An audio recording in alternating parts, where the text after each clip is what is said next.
La reforma del delito de sedición es una urgencia, sí, para apenas un puñado de condenados.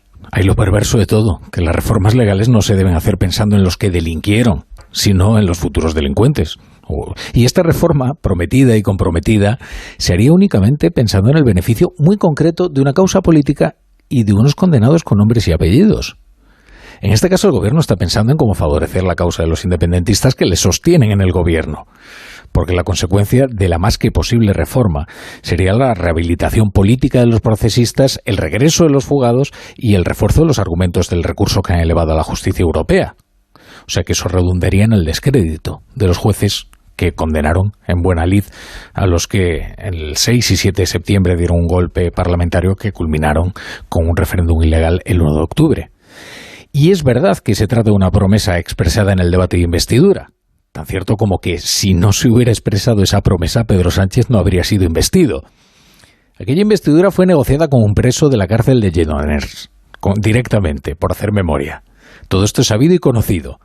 Lo que resulta asombroso es que sea justo ahora, cuando aquella vieja promesa ha vuelto al centro de la conversación pública. Aunque quizás todo tenga una explicación.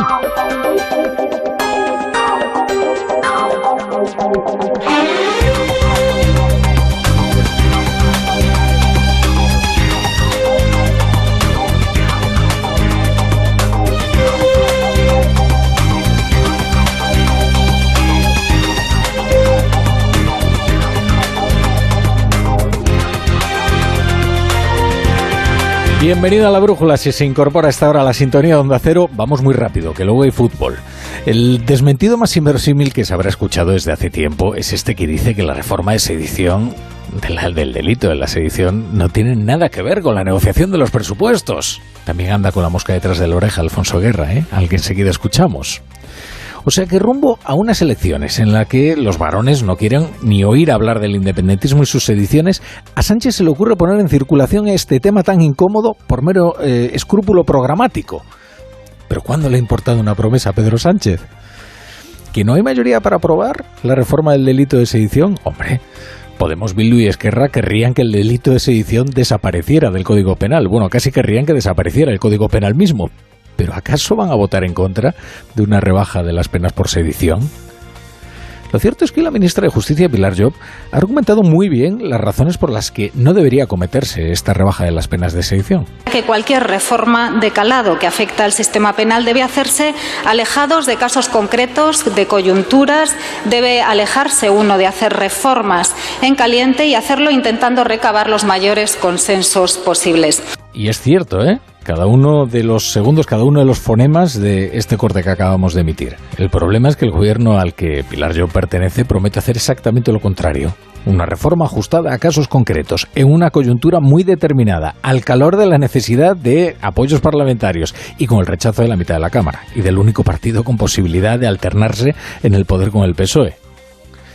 Hoy Cuca Gamarra, la portavoz del PP, ha expresado la posición de su formación respecto de una reforma del delito de sedición. Ojo, que además están en plena negociación para la renovación de los magistrados del órgano de gobierno de los jueces y del Tribunal Constitucional. Es un capítulo más de ese manual de resistencia que tiene Pedro Sánchez, en el cual está dispuesto a entregar cualquier cosa con tal de seguir en el poder. Tenemos un presidente del gobierno que no tiene ningún tipo de líneas rojas a la hora de negociar, en este caso con los independentistas, con tal de él poder sacar adelante cualquier texto legislativo, unos presupuestos que a él le permitan afianzarse en el poder. Y este es un capítulo más. Es que lo que está ocurriendo tiene su miga. Por un lado, Sánchez dice que quiere renovar con el PP tanto el CGPJ como el Constitucional. Por el otro lado, se dice partidario de una reforma que serviría para reducir las penas de personas concretas que permanecen huidas y con procesos judiciales en marcha. Y lo verdaderamente grave es que algunas de esas personas concretas son sus socios, como por ejemplo la secretaria general de Esquerra, Marta Rovira, porque cuando hablamos de los huidos parece que solo se fugará a Waterloo Carles Puigdemont. No, hay más. Y entre ellos, ya digo, un cargo tan importante de Esquerra como su secretaria general. Marta Rovira, por cierto, además decisiva en aquellos días dramáticos de octubre de 2017. Esta reforma tendría una consecuencia inevitable, que es el descrédito de la sentencia del Supremo, y abocaría a una derrota de la justicia española en Europa.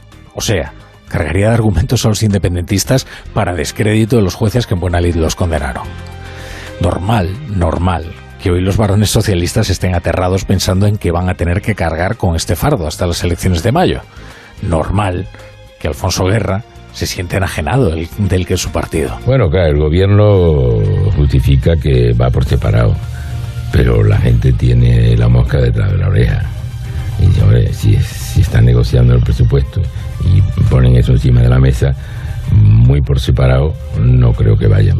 No entiende, en fin, lo que casi nadie entiende, que a cambio de unos presupuestos el gobierno vaya a impulsar una reforma del delito de sedición hecho a la medida de los condenados. Aunque Guerra ha sido noticia por otra circunstancia.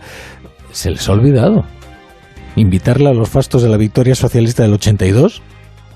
Hombre, es un descuido de nada, ¿eh? Al fin y al cabo, Guerra en el 82, ¿quién era? El número 2 de González. ¿Acaso el fundador de una corriente con su nombre aún vigente? Tal es la importancia del guerrismo en el Partido Socialista. ¿Acaso es un longevo diputado desde las Cortes Constituyentes hasta ayer mismo 34 años en la bancada socialista? Nah. Que Guerra ha estado muy sarcástico y en Canal Sur cuando lo contaba. El día 29, el próximo 29, sábado, va a ser la gran fiesta en Sevilla de celebración, recuerdo, conmemoración. ¿A usted le han invitado? A mí no. A mí tampoco. No me lo puedo creer. Bueno, pues tiene usted que hacer un esfuerzo, ¿eh? Algún esfuerzo de creencia, porque yo no miento. Hombre, luego Guerra, después más adelante, en esta entrevista que mantenía en Canal Sur, aludía a la reescritura de la historia por parte del estalinismo. Lo suyo es, desde luego, menos dramático. Ha sido incluso más discreto que lo de Hu Jintao, en China, pero sí, todo indica que el PSOE de hoy, con su permanente impugnación generacional, está aquejado de un serio problema de adanismo. Le sobra demasiada gente allí.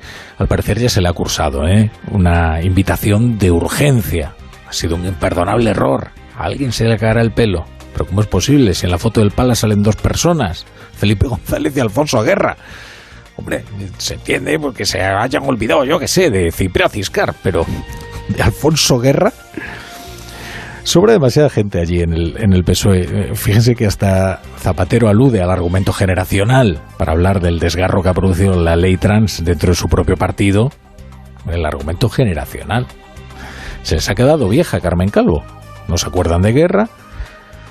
Ahora que menciona Carmen Calvo, hay una noticia de última hora. El PSOE ha pedido una última semana para presentar enmiendas a la ley trans. O sea, que sigue retrasándose su tramitación. Y esto hace prácticamente imposible que la ley trans salga finalmente aprobada antes de que termine el año. Y esto se vive con una enorme preocupación por parte de Podemos.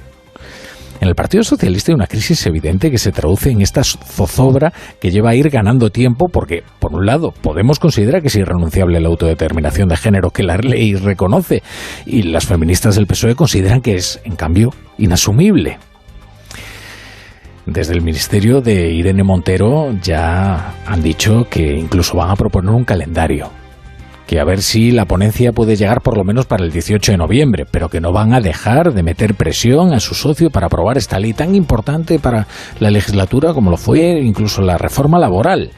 Pero parece que el PSOE no tiene ninguna prisa en aprobar esta ley, que tanta colisión interna les está provocando. ¿No creen que es algo demasiado distinto de lo que está ocurriendo con la reforma de la sedición? Porque en el fondo todo forma parte del mismo proceso, del mismo mecanismo. El PSOE vive sometido a una tensión diabólica. El gobierno necesita, por un lado, prolongar como sea la legislatura, porque en las actuales condiciones no puede presentarse a unas elecciones. Pero la única forma de hacerlo es pagando facturas que solo agravan la situación del PSOE. Y de ahí esto de la sedición, que tanto solivianta en Andalucía, en Castilla y León, en Castilla-La Mancha, en Aragón, y de ahí que el PSOE se exponga a un desgarro interno en un asunto como el de la ley trans. En Onda Cero, La Brújula, Rafa La Torre.